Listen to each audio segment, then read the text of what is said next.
Welcome to the Comtech Life podcast. Are we editing that out?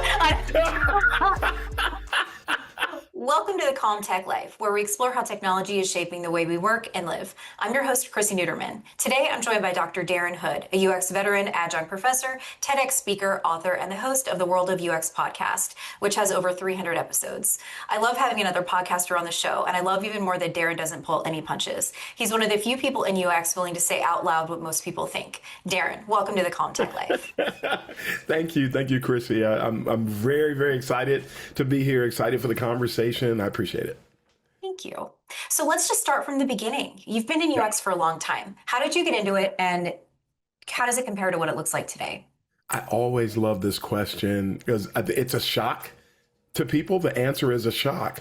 But whereas today, a lot of people are deciding to get into UX, the vast majority of people who did UX in its earlier days fell into it. Mm-hmm. We ended up being in a situation where something needed to be done, and we were just there at the time. So it was right place, right time. And it was, there was a nonprofit. I tell this story often. Anybody who's ever heard my show out there has heard me talk about this.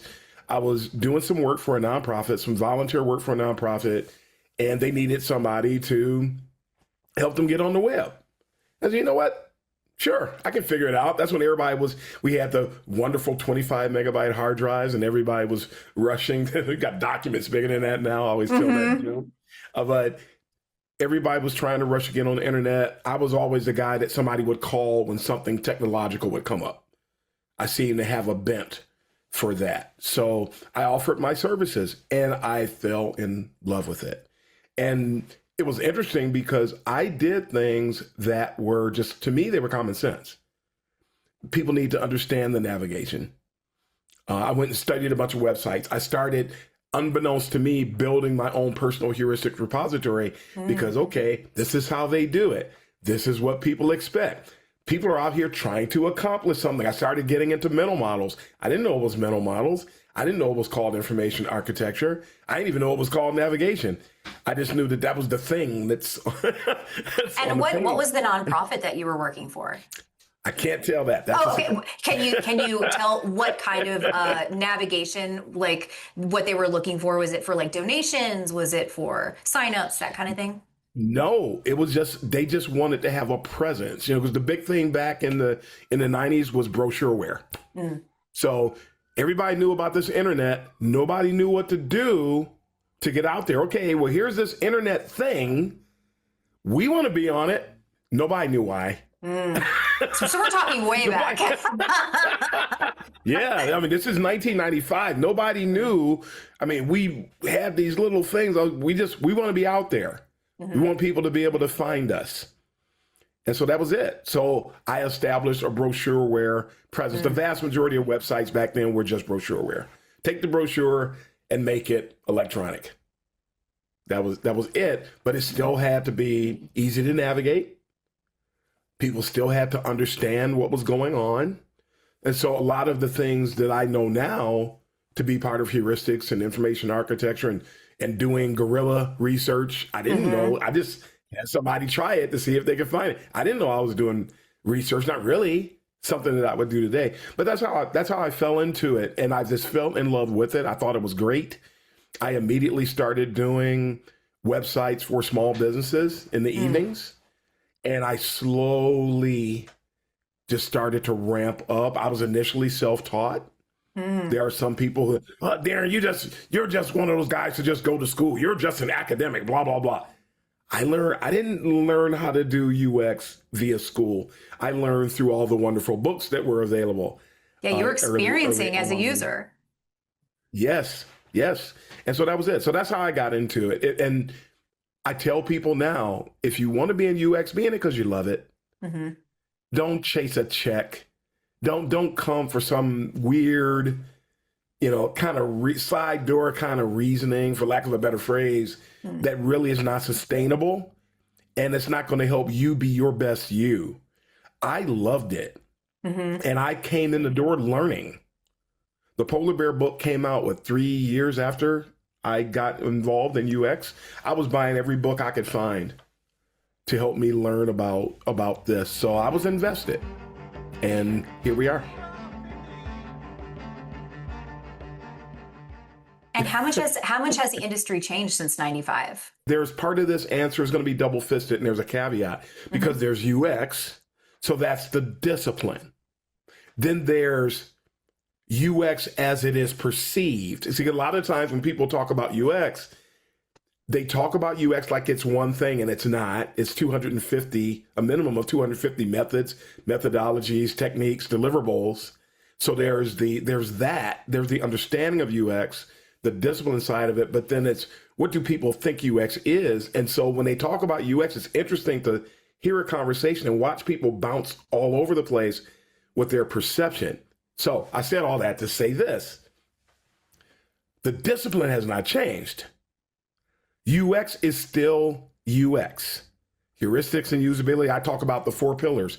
Heuristics and usability, information architecture, UX research, and interaction and interface design, because GUI or UI, as people call it now, and interaction design are dependent upon one another. You cannot break that lock without disrupting the experience. So they come together.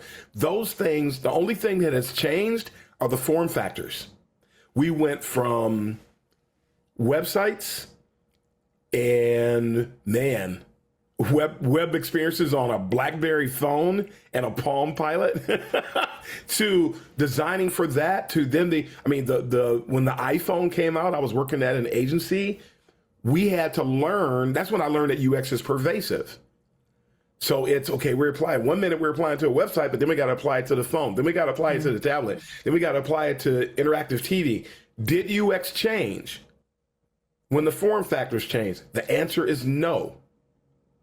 We just changed the form factor, and we take the same principles and we apply it. So from that perspective, the discipline has not changed. We've only changed what we're designing for. And truth be told, what we now call UX, or elements that we now associate with UX, were practiced in the early 1900s.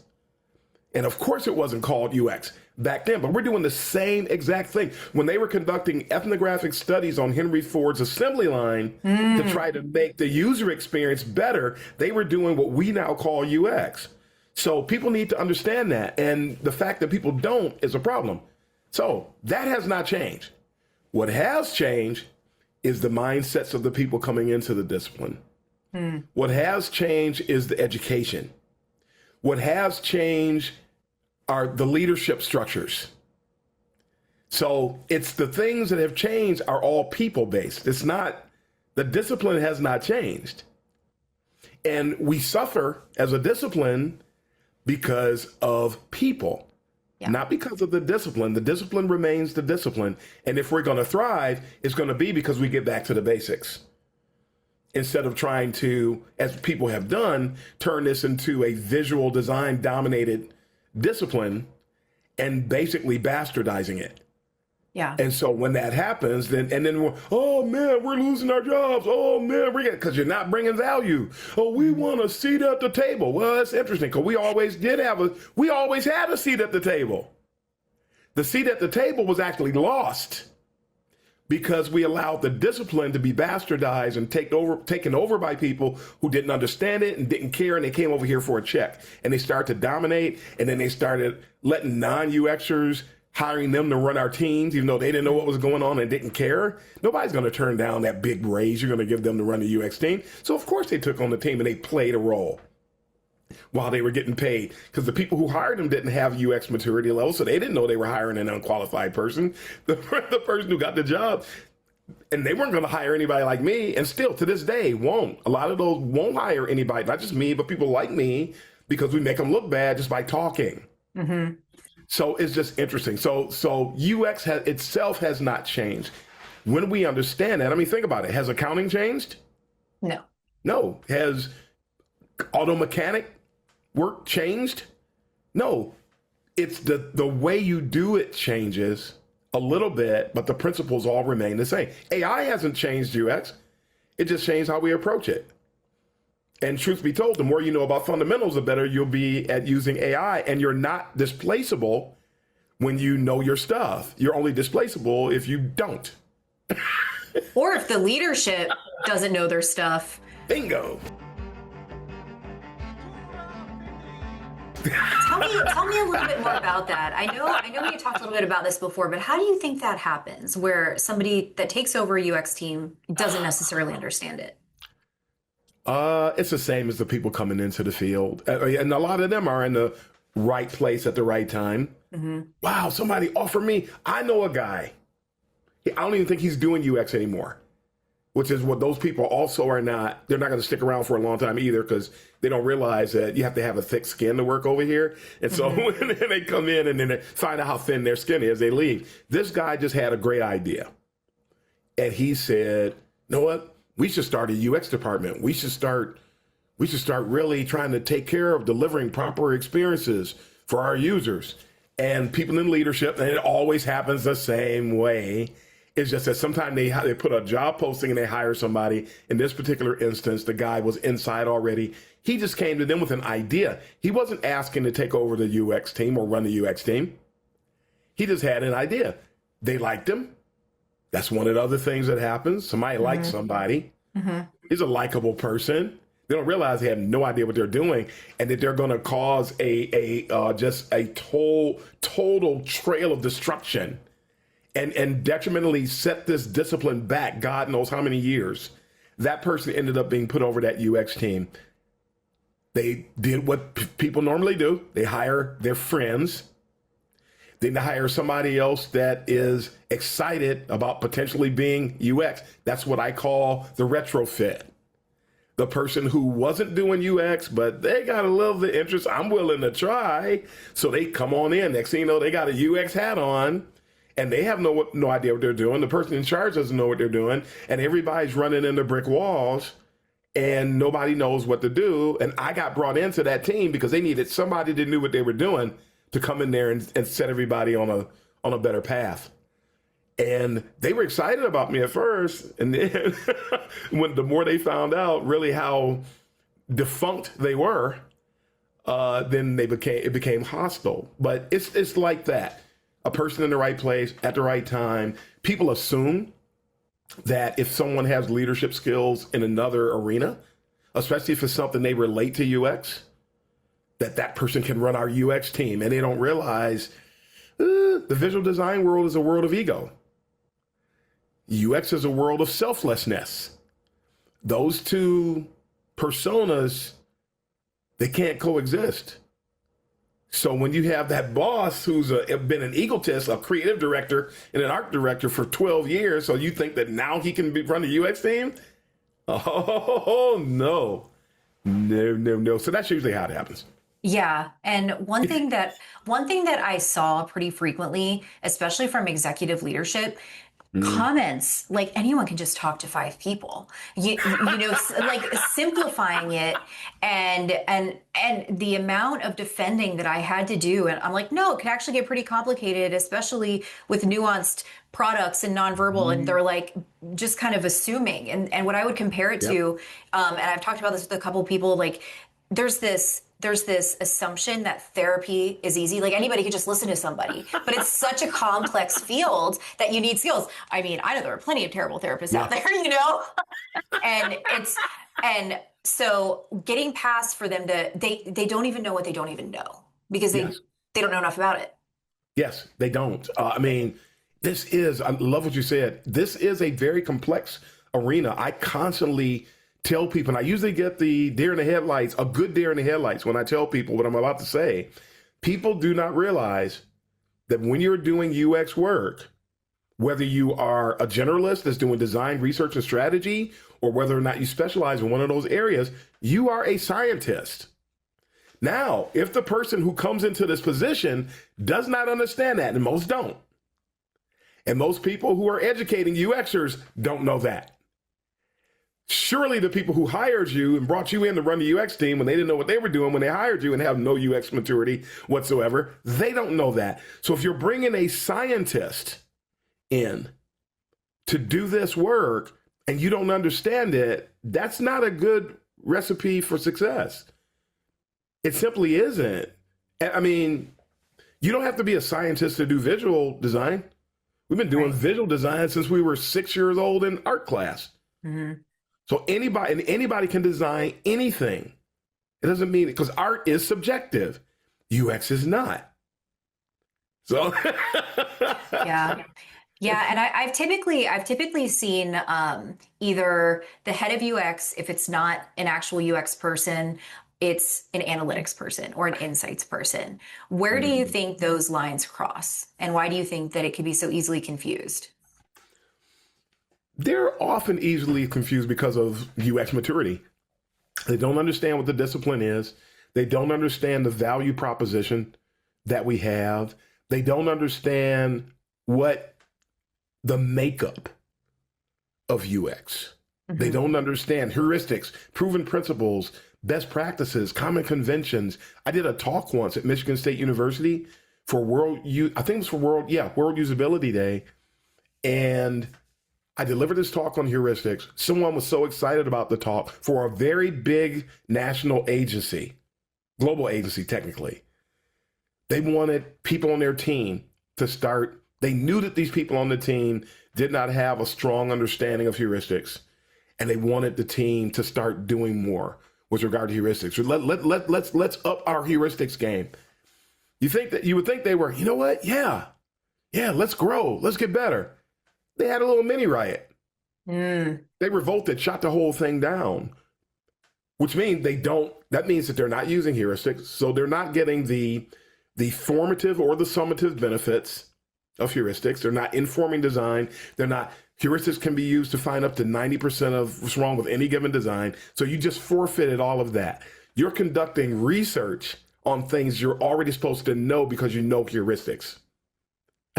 So all the time that's wasted, all the money that's wasted. I went into a situation one day when I was doing work for Quicken Loans. I can say that now since I'm not there. And Quicken Loans own like 100 different companies. And one of them, which I won't name the subdivision that I did this work for, they were having an abandonment problem on their e-commerce site.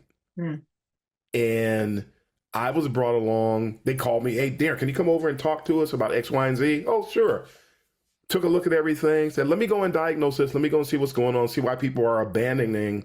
They're not buying this product. They're going through this custom product phase, these steps, and then they're stopping.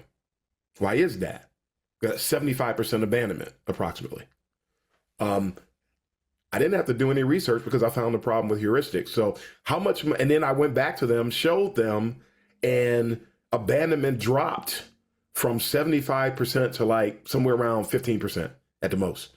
And that's just somebody probably going to come back and do it again later. But we pretty much, for all intents and purposes, eliminated the abandonment just from heuristics. How much time did I save? I found the problem. I went back, sat down, looked at it in one sitting. I found out in less than 3 hours, I found out why the abandonment was there. Because I found a heuristic problem. How much research would the normal person who did not have the understanding of heuristics would have done, and then still may not have found the problem? Right. It's staring at you. So people need that, but the person who doesn't understand UX is not going to prescribe that. That's running the team. The person who went to those folks and said, "Hey, we need to have a UX department," he never knew that. And then the other problem is there's 1,000 different ways to design something. And visual designers are some of the kind of people who they're not trying to find out what works. They're trying to find out what suits their ego. Mm. And so now you got a problem. So it makes it difficult for those two personas to coexist. Again, sort of going back to that. You're making such good points. And a couple of things really stood out when you talked about the ego and leadership, and then, design and ego. And the position of a UX researcher, when we have to go in and we have to explain, hey, this isn't really landing with the users. How much, like when you were talking about the abandonment drop off, the 75%, like was that something that was overlooked, or was it kind of somebody really standing behind their ego driven decision? Or, because I always wondered how much of that was like that they're not doing the research, or that they came up with this like supposedly brilliant idea that they really, really want to get across because it's like what their metrics are based on, that kind of thing. In that particular situation, they just knew, why are so many people, what's going on? This is a huge moneymaker for us to offer this customized version of this product. Mm-hmm. And then all of a sudden, boom, and somebody happened to see it. If someone was not paying attention to that metric, I would not have gotten that call that I did. But I was just fortunate that in that particular case, it wasn't tied to somebody's ego. Everybody was concerned. Everybody was concerned because of that. And then I came back not with a UX answer. I came back with a business answer. And do the Eddie Murphy. Gets their attention. I came back with a business answer. And that was one of the other big benefits I've had since about 2010, 2011. I've always spoken to stakeholders from a business perspective, not from a UX perspective. So even if it was ego, and I've run into the ego issues too. And then you use the research data to manage the egos and the bias and the hippo perspectives and all that. But you got to flip, because they don't care about your wireframes. They don't care about your prototypes. They care about whether or not they're going to make money, whether or not they're going to get their bonus. We have to. I did a talk about what I call the power of holistic empathy, because we're taught to empathize with our users, but how come we don't empathize with our stakeholders? That's fair. Isn't that weird? And it's hypocritical, because if we don't, then what are you? So one phrase that I've heard you mention before, UX theater, and I feel like it ties really well into the line of thought that we're talking about. Tell me a little bit more about what UX theater looks like in practice. UX theater, for those, I'm sure a lot of people have heard that terminology. It has to do with performative, a person's being performative, which of course, that makes you think about a performance. It is a performance. People, they know the buzzwords. They know what can tantalize. They know what excites people. But you can see the best performance in the world when they say cut. Again, I'm the big movie guy. When the director says cut, it's over. And everybody goes back to being themselves. And UX theater is the same way. I've seen people give presentations that were 100% performative. There was nothing substantive offered at all. It was all a song and a dance where a person just basically did a little soft shoe for somebody, and the person didn't have the UX maturity level or the business savvy to realize, what in the world is that person talking about? We're not going to be able to do anything with that. We can't put that in action. So what's with all your cute, fuzzy words when we can't do anything? Yeah. Even some people will even get performative with numbers. They know that people, say on the product side of the house, are very numbers driven. So what the performative person will do is put together a UX presentation that's chock full of a bunch of numbers and pretty graphs and pie charts, all that kind of stuff that is very, it's sort of like borrowing from Don Norman with the emotional design impact of a thing. And they're driving a lot of emotional design impact, but it's not reality. And so those people are smart. They got those positions because they're pretty smart, and they're going to eventually see through all of the acting. And so you can't act. You gotta be, it's so critical to be real, to be genuine, to genuinely care, to genuinely engage. And because of UX theater, you just don't get a lot of that. So, I love that you're saying this, because one of the things that I've noticed since I, left the corporate world is how much more genuine conversations seem. And when I think back to the corporate lingo, and I would get feedback like, I can't believe you're so open or honest or whatever. And that's kind of how I think. And I found that it became a bit of a barrier in the corporate world, just being very direct as a person, or blunt or straightforward, or all of that. Do you think that there is space for being genuine and real and direct in the corporate world and still be able to climb the ladder? Absolutely. Absolutely. There is a caveat on still climb the ladder. So I'll sort of try to hit it from two angles.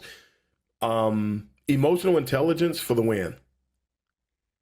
That way you can say what needs to be said in a way that is easy to be entreated by everybody who's hearing you.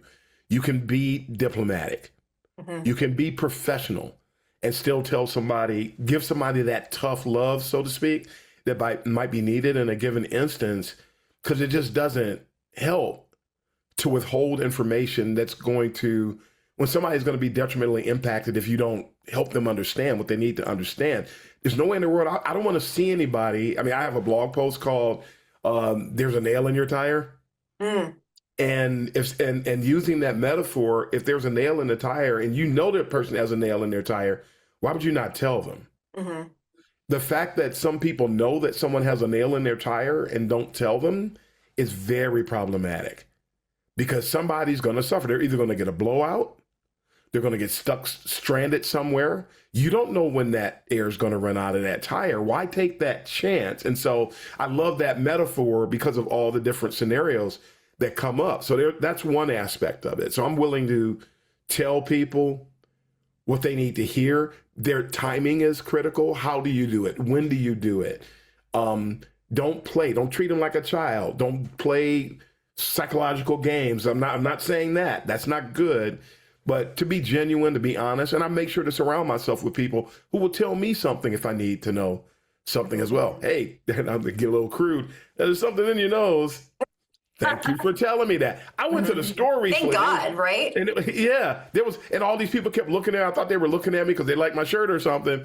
And then as soon as I get outside, I find out somebody said, hey, there's something in your nose. Oh my God, how many people saw me and said nothing? And that says something about our society as a whole too. Now, the other part of your question, to be like that and still climb the ladder, the question is, and this is one of our problems too, everybody doesn't want to climb the ladder, which is one of our problems, because the best people don't usually crave, often, a huge percentage of the people you want to be in charge don't want to be in charge. And a lot of the narcissists and the neurotic folks are the ones that have got to be in charge or they don't feel fulfilled. They treat people like crap, but they're in charge, which is why you have all these organizations now surfacing telling people how to overcome workplace abuse. Yeah. I'm actually in line to speak at a conference as we speak about the same thing. And I've got like 40 years of workplace abuse stories and overcoming it. But why do we have to be exposed to something like this? They didn't teach us this in school, and they didn't learn it in school. People are just jerks. And it didn't used to be like this in UX, not to this degree. Not in the corporate world, yes, it's been like that. In UX, we didn't have problems. My first full-time UX gig from 2005 to 2007, we didn't have very many people problems at all. And when we did, it was outside of UX. When I went to the creative agency, the only issues we had was typical UX stuff where the visual design people didn't like the UX people telling them what to do and that type of thing. But everybody understood their lanes, and so we were able to operate with that. It wasn't until the UX gold rush that things just flat out went south. And when the visual designers came in, when Forbes and Forrester and everybody started doing all those articles about how up and coming of a field this is, and this is, and then when they said that nobody was listening, they said, yeah, and this is entry level for UX makes this, and people went, what? And that's sign me up. Yeah. Yeah. And then they started running over here, and then we started having a problem because the disingenuous elements were common in the visual design world, in the creative arenas, the creative directors, the art directors. Those people were nasty. And a lot of them transitioned in, but they didn't transition in. Yeah, they thought that their skills were transferable, but not only were they different, they were completely business goals instead of being user-centric. Bingo. Here we are being empaths, a great many of us. There weren't any empaths, practically no empaths, almost. And even if there were, it wasn't a part of the way that they did their work. with the developers who came into UX, with the visual designers that came into UX. Empathy was, definitely not with, I love that line from Office Space. What do you do here? I talk to the people because the programmers, they're not good at talking to the people. I just saved that clip because I was gonna share that. I was gonna share that because when I redid the UX research process with Claude Skills, and after I gave the presentation, a guy was like, "Well, what do you do?" And I'm like, I deal with the people. I'm the one that interviews the people, and I talk to the stakeholders. I'm like, this is exactly what was happening in Office Space. Like, yep. And they got rid of him. Mm-hmm. They got rid of him. But it's true. Oh God, I love watching that movie over and over and over. So again. Good. And Mike Judge touched on things that nobody wanted to address. Mm-hmm. TPS reports. My God, doing logistics drives me nuts sometimes. Practically every job I've ever had, there's always some degree of logistics, but we have to manage logistics because if you don't, it'll drive you up a wall. You can't. You get, how much time do you spend a week doing logistics? TPS reports. And for those who don't know, that's what logistics was representative of. The TPS reports that they kept doing all the way through the movie. That was a nice running joke that they did. They did such great work putting that together. Oh my God, the PC load letter. What the hell is PC load letter? Yeah. Brilliant movie. It makes me so sad nowadays when I talk to like some of my coworkers were in their 20s and hadn't heard of that movie. I'm like, you need to go home and watch that like right now. I mean, yes, exactly. Exactly. And good for people coming into UX. For people coming into UX, because I have a piece I haven't done yet about how to deal with the insanity, navigating the insanity of UX space, because there's a lot of insanity. Do you think the insanity is on the UX side or like who UX deals with? Both now. It didn't used to be. Yeah. It didn't used to be on our side.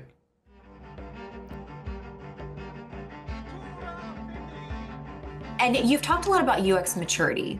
Mm-hmm.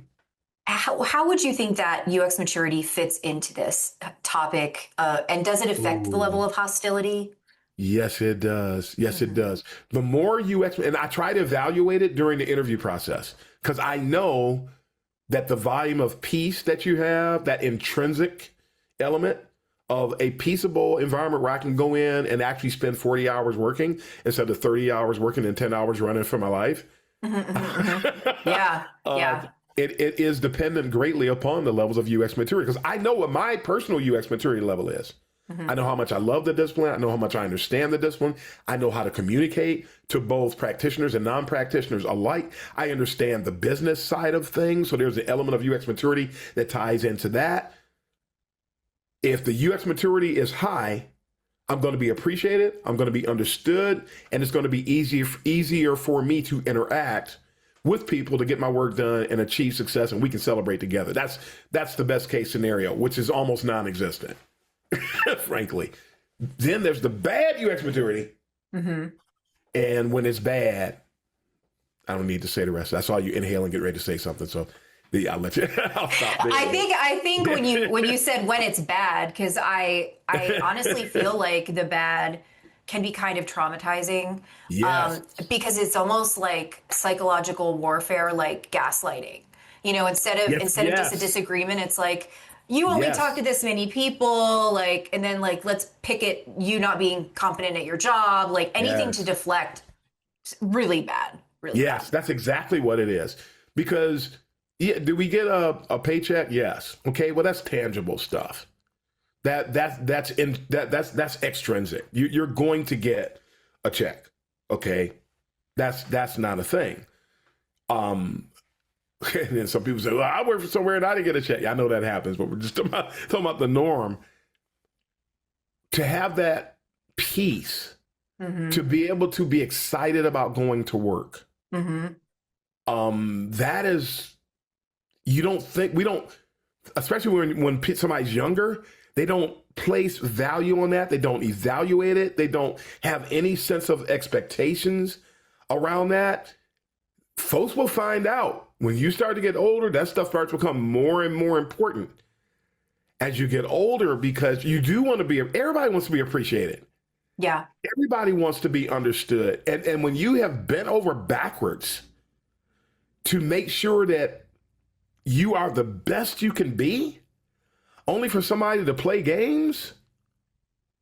One place where I worked and I was working on something and the guy kept asking me to do something. And then every time I did it, he would switch it around. So he just kept stringing me along. And then one day I was working on something, big insurance company. Some years ago, I worked at this company. I'm not going to say the name of this company. Let's just say that I was not in good hands. Let's leave it that way. I think people can figure that out. But I always joke about that. You were in good hands. No, I was not. And I was working on something one day, and the guy said, "Okay, so how are you coming along with this?" Well, I'm doing a little brainstorming. Brainstorming? You can't brainstorm by yourself. I have a brain. Excuse me? Yeah. And I understood what he was trying to say a little bit, but what he said was inaccurate, grossly inaccurate. Wait. It was, and he was trying to gaslight me. You know, and then people forget. It's so interesting when you talk to people and they get overly rigid in their terminology. So, you know, if I said ideating, he wouldn't have had a problem with it. But brainstorming and ideation are synonyms. So because I didn't say ideation, now you're going to actually go and become anal retentive? Yeah. And be concerned about that and then gaslight me? I'm allergic to gaslighting. You're not getting that over on me. Have you ever heard this saying? I can't remember if it was that to be a CEO, you have to be either a narcissist or a psychopath, one of those. What do you think about that? I don't think it's an absolute.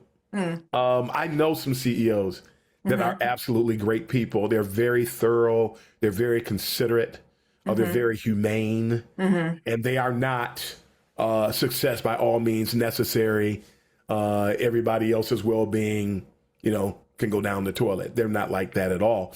There are some, what happens is we get inundated with the bad examples. And it's like good UX. Good UX is invisible. Well, good people who occupy those kind of spaces are sort of invisible too.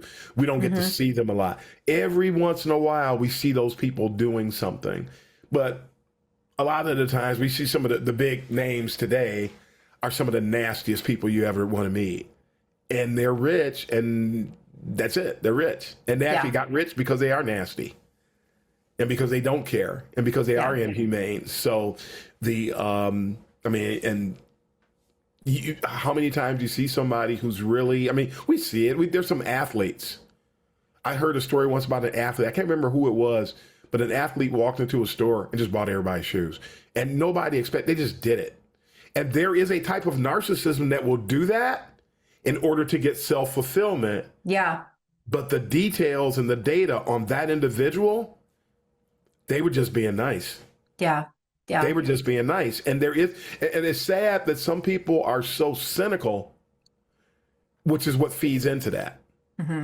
Because when you see people they see so many bad examples, because that's who gets the press. Yeah.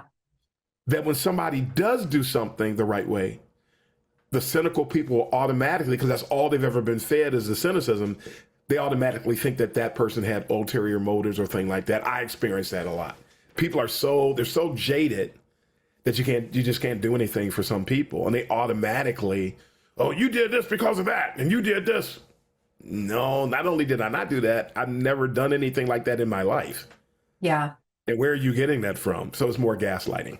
Actually, I'm going to make a t-shirt because I have my little t-shirt operation too. And I was reminded of that just this past weekend. And somebody had a t-shirt on that said they were allergic to stupid.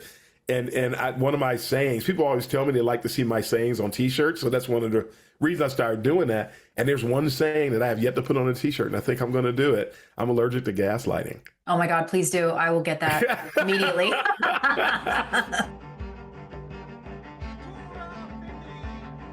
So I would love to shift gears and talk a little bit about your podcast, The World of UX. You've done over 300 episodes, and I would love to hear where you got that idea and a little bit about that. Okay. A little bit of backstory there. I was actually on the radio in Detroit for 8 years. Oh, wow. I can see that. You have a radio Yeah. voice. And you see this is not a cheap microphone. Because we've got to do, if I touch it, got to do it the right way. Yeah. So, Yeah. boom. And you can't see the big board over here. Boom. But I was on the radio for 8 years. So I developed a lot of editing skill, video editing skill, audio editing skill. And I started teaching at Michigan State when we had the program has been shuttered now, unfortunately, but it was the nation's first customer experience master's program. And I taught the UX class, the sole UX class for that program. While we're doing the classes, get everything set up, they wanted to start podcasts, run those sort of parallel with the program, sort of like an extension of the program to give the program visibility, things of that nature, to have the different professors that were teaching to all have their own podcasts, a lot of us. And so I was asked to do the podcast. They didn't know that I had a background on the radio. They didn't know that I knew how to do all the production work because I do everything on my show. I know with the exception of when I was first on Michigan State, nobody did anything on the show to my content but me. And to this day, now we're back to the same. So that's how we got started. And I thought about doing a podcast prior to that, and I just never did. And I think I was too busy with school and some other things. And so they asked me to do it. I did it. And here we are now, episode 324, 325. I don't remember. We're 300 episodes later. And here we are. Just had our 6th anniversary a couple months or so ago. Congratulations. Yeah. If you were going to pick one episode that was your favorite, that you would recommend if somebody was like, oh, wow. If I were going to listen to one episode to get a feel for your podcast, which one would you recommend? Well, man, wow. One thing I will say, my show is different because a lot of people, I love what you're doing because I can already tell you're going to do something different than what most folks do. So I'm very happy and I'm excited about what you're doing because most people, all they do is talk about how to do the work. Which is the same sin, if you will, that educational resources, they teach people how to do the work and they should teach people how to do work. The school should teach people how to do the work. The podcast, we've got a broader arena in which to operate. And so I can't just talk about how to do the work because I know if all we do is talk about how to do the work, all you're going to do is go to work and run into some of the same stuff we just took a few minutes deliberating about. And sharing about the bad things. And so we need to share everything. I need to talk about the nail in the tire. I need to talk about that moment that was crazy. I need to talk about how to overcome challenges to still get your work done. So, and that's where the title came from. It was the world of UX because we're trying to be very holistic. So we talk about the work sometimes, but most of the time we talk about all the other stuff that nobody will talk about. Again, as you said earlier, the stuff that everybody's thinking, but nobody wants to say. I sacrifice myself because I do sacrifice to do this show. Yeah. I suffer for doing what I do. But that said, if there was one episode, man, that's hard to say. Also because I do a lot of series. So there's a lot. And man, I did a series called Sinister Traits of UX. Things that are going on in UX that you don't even expect that you're going to run into this stuff. And I just today. Let me write that down. That's really interesting. Even in conjunction with that, today, I finally published. I found an error and I had to pull it back off of social media. There was an error on it where I highlighted 20 personas of workplace dysfunction. That's amazing. And so there's going to be a show where I'm going to talk about these. I have a comic strip too. And where I tell the stories behind some of these things. So if there was one show, you know what? Even though I need to reproduce it for the sound, because I've improved on the sound since then, go all the way back to episode number 1, where I define what is UX. Okay. No, that's really, it's a good suggestion.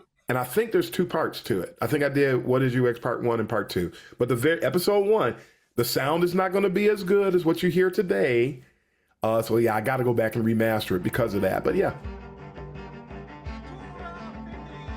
And speaking of jobs being taken, let's talk a little bit about AI. What are your thoughts on AI in general and AI in UX? It's interesting. At first, I was very AI averse as it pertained to UX work. The best place where I see it, because I saw AI designing something and I thought that was hilarious because almost everything in design looks exactly the same. So you're not doing me any favors by doing that. I'm not doing that. But research was huge. Research became the best way I found to integrate AI into my work and using it to conduct competitive analyses, using it to identify the best ways to achieve agentification of application. These are things that I'm doing now in my day job. I finished, and then I remembered, hey, you love education, dude. I'm not going to try to get better at AI by going and reading a bunch of articles. So I went through a 2.5-week intensive at Harvard. I finished a Ph.D. and I start school in 3 weeks at Wake Forest. I'm going back to get another master's degree in AI strategy and innovation. I'm going to learn things the right way so that I can engage the right way. And more importantly, because I feel I'm responsible. It's my duty because I already have a voice. I want my voice to be authoritative. So that means I need to learn about this venue. I need to understand AI. So I'm going to go get the master's degree and we go from there. So the idea of this podcast came when things started accelerating really fast with AI and things changing at work. And I was like, tech is becoming so stressful. Well, what is the other side of that? What would you consider calm tech? What would I can what would you consider to be calm tech? Like calm technology? Tech. Oh man. I'm reminded of the saying, and I'm not a big fan of this saying, that beauty is in the eye of the beholder. But I think that it fits based on what you're asking me. To me, all of this is calm. 3 monitors, 3 lights, a very expensive webcam that if I wanted to would follow me everywhere, and I can do all kind of stuff, and a $1,500 microphone. I'm surrounded by technology. I've got a literal green screen coming up out of the floor behind me with the virtual back there. But I'm back behind that. I've got my little tech museum and my camera equipment, tech, and my drone. I finally started using my drone. Tech is calm. Well, let me back up. The calm experience with technology is based on the individual. Similar to the beauty is in the eye of the beholder. It depends on the person, because you can give that same technology to another person and it becomes a stress fest. So one final question. Yeah. So if you could give one piece of advice to your 18-year-old self, what would it be? Tech related to this. Any related. Oh my God. Finish school. Okay. Finish school. I went to school for 2.5 years. I dropped out of college. And then I started this, seemed like it was like some type of just a trend where I would go to school every 10 years.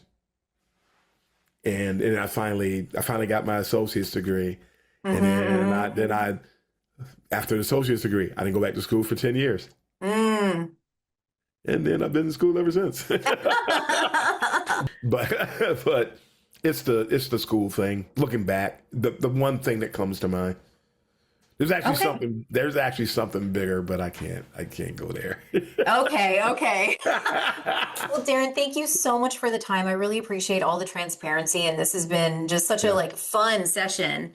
Thank you. But yes, thank you so much for joining the Calm Tech Life. Thank you for having me on the show. Anytime, anything you need, just reach over the wall. Let me know. Right. I'm here to help. I'm all about pulling everybody up where I am. Yes. Come on. Thank you for taking the time for this. Oh, absolutely. Got to do it. I feel like I owe everybody, and that's why I do what I do.